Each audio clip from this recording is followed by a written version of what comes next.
Hello, my name is Terry McGillivray. I live in the 1st Congressional District of California, and today I'd like to share a healthcare story that I experienced a few years ago.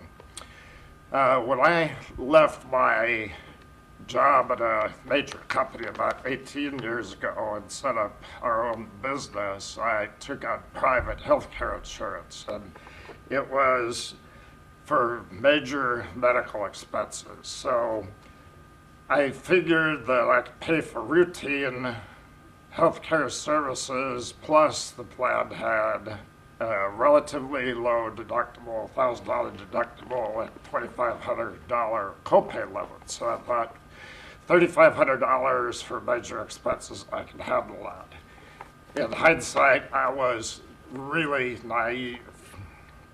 So the first time that I really needed the healthcare insurance was in 2005, and I was diagnosed with stage 3 prostate cancer. And the first biopsy they did indicated that it was a very aggressive cancer, which was a very scary situation for myself and my wife. The initial tests the doctor recommended were a CT scan and a bone scan to see if the cancer had spread. And I did those tests at our local hospital, and I knew they would be potentially expensive. So when I checked in for the tests, I asked for a written estimate. So I was given the estimate as $1,520. And they did the tests, and after they were finished, I got some good news and some bad news. The good news was the test showed the cancer hadn't spread for the prostate area. But the bad news was the hospital bill was $9,860 instead of $1,520. And in subsequent weeks, they pursued this bill with aggressive tactics, let's say. The other blow that I received from that first round of tests was the insurance company declined to pay the bills. So after numerous calls to the insurance company and talking to people who were just incredibly incompetent and uninformative, I finally got a hold of a woman who told me clearly what my healthcare coverage covered and didn't cover. So my insurance was for major medical treatment, but it did not pay for the diagnoses of the disorder. So all the tests that I had done were not covered. And this is really the first major part of this story, is if the insurance does not cover the expense, you pay it, but it does not count towards your deductible or your copay limit.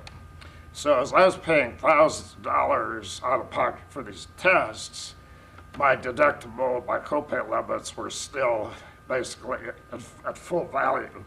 So it was really a catch-22 situation. You couldn't get through the deductible and copay limits, therefore they didn't pay anything, at least during the testing phase.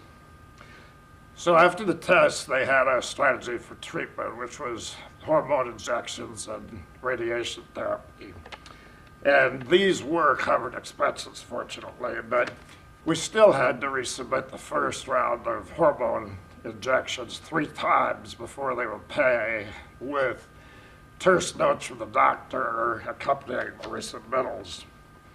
And during that time, I really spent a lot of time and energy battling with the insurance company, which was really disheartening at that time when you sort of expect the insurance company to be your ally with healthcare, and they turn out to be an adversary. And I was reminded of this recently when President Obama had talked about his own mother battling the insurance company as she was dying from cancer. So I'm sure this happens to many, many people on a regular basis. But as my treatment continued, I realized sort of the second major point that I wanted to make When doctors and hospitals bill, they bill out at a certain rate, but they get repaid by the insurance company if it's a covered expense at a much, much lower rate than they billed.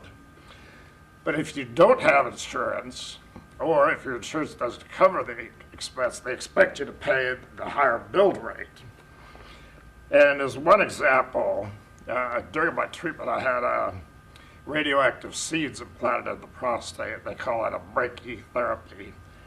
And it's an outpatient operation. It took about 4 hours total from admission to discharge, and the bill was $47,000.